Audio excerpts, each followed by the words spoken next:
Halo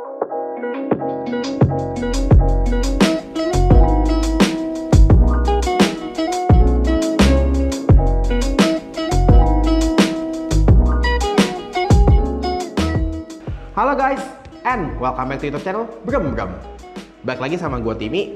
Kali ini gue mau nge-review tipe head unit paling tinggi dari Pioneer di tahun 2019, yaitu AVH Z9250BT.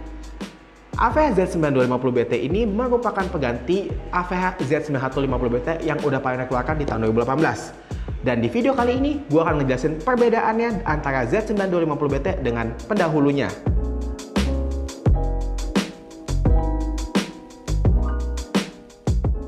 Sebelum gue langsung bahas ke head unitnya, gue akan kasih tahu ke kalian apa aja yang kalian dapat di boxnya. Kalian juga bakal dapat kayak frame nih buat instalasi, terus dapat remote steering wheel control ya buat kabel remote-nya, terus jatuh ada Bluetooth microphone, terus juga dapat antena GPS. Oh iya, ini head unit ini dapat antena GPS, bukan berarti head unit ini udah built-in GPS. Jadi fungsinya si antena GPS ini untuk menguatkan sinyal GPS pada saat penggunaan Apple CarPlay atau Android Auto dari head unit ini.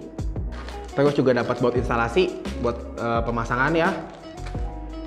Ada USB extension ya, buat karena USB kan di belakang nih head unitnya. Dapat remote standar ya. Terus juga ada dapat ini nih placement buat si antena GPS-nya di atas dashboard. Terus sama dapat ya paperwork lah, ini ada buku, ada kartu garansi, sama ya ini buku manualnya. Sekarang gue bakal bahas head unitnya langsung. Untuk ukuran layarnya sih sama persis ya kayak tipe pendahulunya, masih 7 inch dengan menggunakan teknologi capacitive touchscreen yang merupakan cuman head unit Pioneer satu-satunya yang menggunakan teknologi touchscreen ini. Terus juga dia juga sebenarnya ini masih detachable faceplate-nya, jadi kalau misalkan ini bisa dibuka, otomatis layarnya bisa kalian copot buat keamanan. Untuk tampilan depannya sih masih sama juga untuk tombol-tombolnya. Masih ada tombol volume, terus juga ada tombol switch, tombol home, tombol menu, tombol back, tombol voice command, dan tombol eject.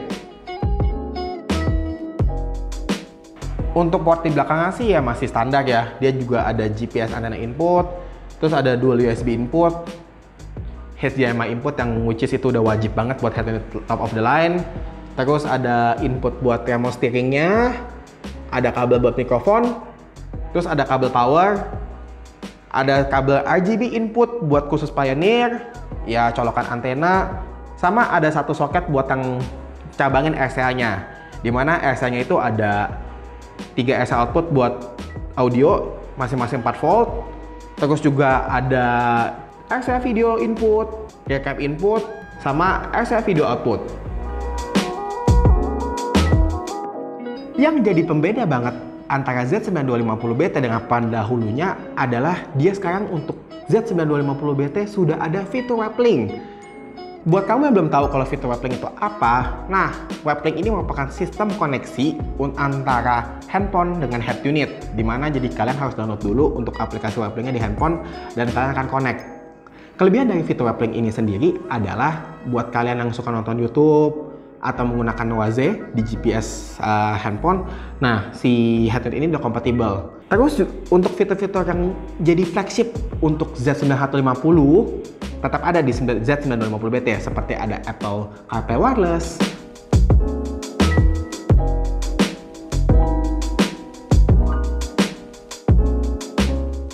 Android Auto, wireless mirroring buat Android dengan protokol Miracast juga masih ada di Z9250BT ini.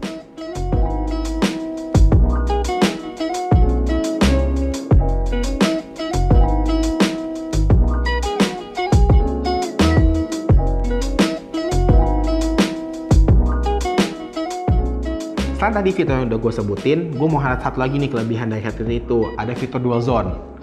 Buat kamu yang belum tahu dual zone itu apa, jadi dual zone itu tuh memisahkan antara apa yang kalian play di depan, dalam hal ini di head unit, sama yang play di belakang. Biasakan kalau kalian punya TV monitor atau headless monitor yang terpisah. Jadi misalkan kalau kalian misalkan yang di depan nih mau play film dari USB, terus yang belakang nonton DVD, itu bisa dipisah dengan nanti kalau kalian pencet source, nongol nih ada opsi here dan kalian bisa cek.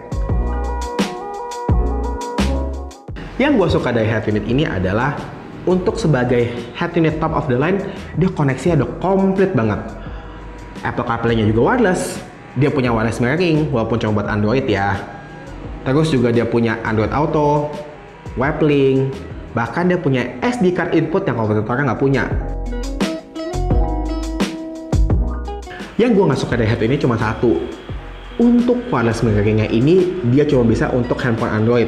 Untuk sistem iOS nggak bisa.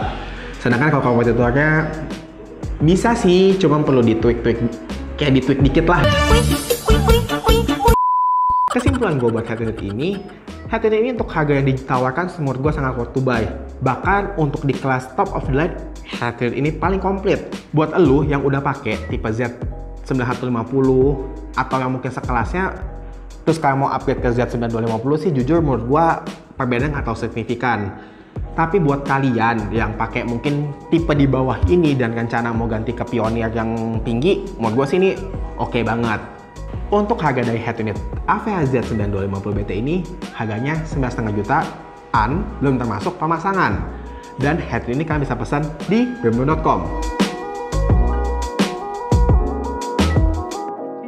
Demikian review gue untuk head unit Pioneer Avea Z9250BT. Komen jika kalian punya pertanyaan tentang head unit ini. Jangan lupa untuk tekan tombol like, tekan notifikasi lonceng, dan subscribe YouTube channel Brem. And see you next video. Bye-bye!